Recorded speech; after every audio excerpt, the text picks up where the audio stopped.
ಭೂಮಿ ಪೂಜೆ ಮಾಡಿ 7 ತಿಂಗಳು ಕಳೆದರೂ ಕೂಡ ಕಾಮಗಾರಿ ಇಲ್ಲ. 16 ಕೋಟಿ ವೆಚ್ಚದ ಪ್ರಜಾಸೌಧ ನಿರ್ಮಾಣಕ್ಕೆ ವಿಳಂಬವಾಗ್ತಾ ಇದೆ.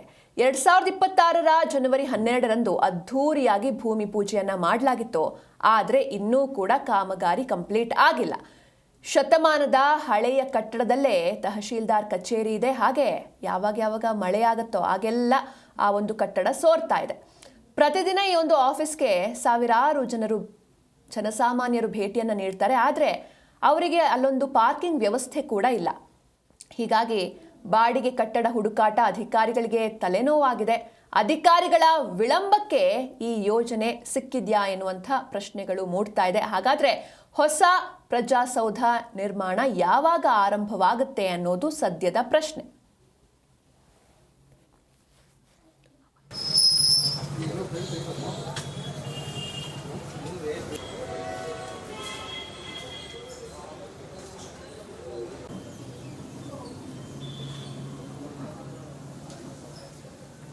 ಏನು ನಮ್ಮ ಗದಗ ತಾಲೂಕಿನ ಪ್ರಜಾಸೌಧ ಕಟ್ತೀವಿ ಅಂಥೇಳಿ ಒಂದು ವರ್ಷದ ಹಿಂದೆ ನಮ್ಮ ಅಂದಿನ ಸಚಿವರು ಈಗಿನ ಶಾಸಕರು HK ಪಾಟೀಲರು ಗುದ್ಲಿ ಪೂಜೆ ಮಾಡಿ ನಾವು ಜನವರಿ 26ಕ್ಕೆ ಇದನ್ನು ಎಷ್ಟೊತ್ತಿದ್ರು ಓಪನಿಂಗ್ ಮಾಡ್ತೀವಿ ಅಂತೇಳಿ ಅದೇ ಸ್ಟೇಜ್ ಮೇಲೆ ಹೇಳಿ ಹೋದವರು ಈ ಕಡೆ ತಲೆ ಹಾಕಿಲ್ಲ.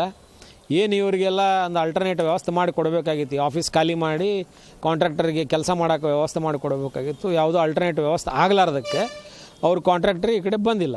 ಇವ್ರಿಗೆ ಒಂದು ಜಾಗ ಸಿಗವಲ್ತಿದ್ದಾನೆ ಆಫೀಸ್ ಮಾಡೋಕ್ಕೆ. ಒಂದು ವರ್ಷ ಆದ್ರೆ ಜನವರಿಗೆ ಇನ್ನು 3 ತಿಂಗಳೈತಿ. ಇವ್ರು ಎಲ್ಲಿಂದ ಜನವರಿಗೆ ಓಪನಿಂಗ್ ಮಾಡ್ತಾರೆ? ಇನ್ನೂ ಥರ ತೊಡಿಲ್ಲ, ಕೆಲಸ ಚಾಲೂ ಆಗಿಲ್ಲ. ತಕ್ಷಣ ಇದಕ್ಕೆ ಅವ್ರಿಗೆ ಒಂದು ಏನು ಆಲ್ಟರ್ನೇಟಿವ್ ವ್ಯವಸ್ಥೆ ಆಗಬೇಕು.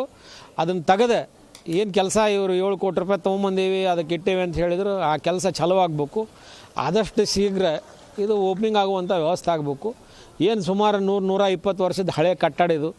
ಒಂದು ಐತಿಹಾಸಿಕ ಒಂದು ಇದು ಇತ್ತು ಇದಕ್ಕೆ, ಬ್ರಿಟಿಷರ ಕಾಲದ್ದು ಅಂಥೇಳಿ. ಮೂಲ ಕಟ್ಟಡ ಉಳಿಸ್ಕೊಂಡು ಅದನ್ನು ಮಾಡಬೇಕಾಗಿತ್ತು. ಆದರೆ ಇವರು ಆಲ್ರೆಡಿ ಒಂದು ಪ್ಲ್ಯಾನ್ ಹಾಕ್ಕೊಂಡು ನಾವು ಮಾಡೇ ಬಿಡ್ತೀವಿ ಅಂತ ಹೇಳಿ ಏನು ಬಂದರೆ ಅದನ್ನಾರು ಮಾಡಬೇಕಲ್ಲ. ಅದೂ ಇಲ್ಲ, ಇದೂ ಇಲ್ಲ, ಆ ಪರಿಸ್ಥಿತಿ ಆಗೈತಿ. ಏನಾರ ಒಳಗೆ ಕಟ್ಟಡಕ್ಕೆ ಹಾನಿಯಾಗಿ ಕಟ್ಟಡ ಏನೋ ಬಿತ್ತು ಅಂದ್ರೆ ಇದಕ್ಕೆ ಶಾಸಕರು ಜಿಲ್ಲಾಡಳಿತನ ಇದಕ್ಕೆ ಹೊಣೆ ಆಗಬೇಕಾಗತ್ತೆ. ಅದಕ್ಕೆ ತಕ್ಷಣ ಇದಕ್ಕೆ ಕ್ರಮ ಕೈಗೊಳ್ಳಬೇಕು. ಅವ್ರಿಗೆ ಆಲ್ಟರ್ನೇಟಿವ್ ವ್ಯವಸ್ಥೆ ಮಾಡಿಕೊಟ್ಟು ಕಾಮಗಾರಿ ಚಾಲೂ ಆಗುವಂಗೆ ಮಾಡಬೇಕು. ಅದ್ರೊಳಗೆ ಎಲ್ಲ ತಾಲೂಕಿನ ಎಲ್ಲ ಸಂಬಂಧಪಟ್ಟ ದಾಖಲೆಗಳು ಇದೇ ಕಚೇರಿ ಒಳಗೆ ಇರ್ತಾವೆ. ಕಟ್ಟಡಕ್ಕೆ ಏನಾರ ಇಡೀ ಗದಗ ನಗರದ ತಾಲೂಕಿನ ಎಲ್ಲ ಹಳೆಯ ಪುರಾತನ 100 ವರ್ಷದ ದಾಖಲೆಗಳು ಈ ಶಿಥಿಲವಾದಂಥ ಒಂದು ಬಿಲ್ಡಿಂಗ್ನಲ್ಲಿ ಐತಿ.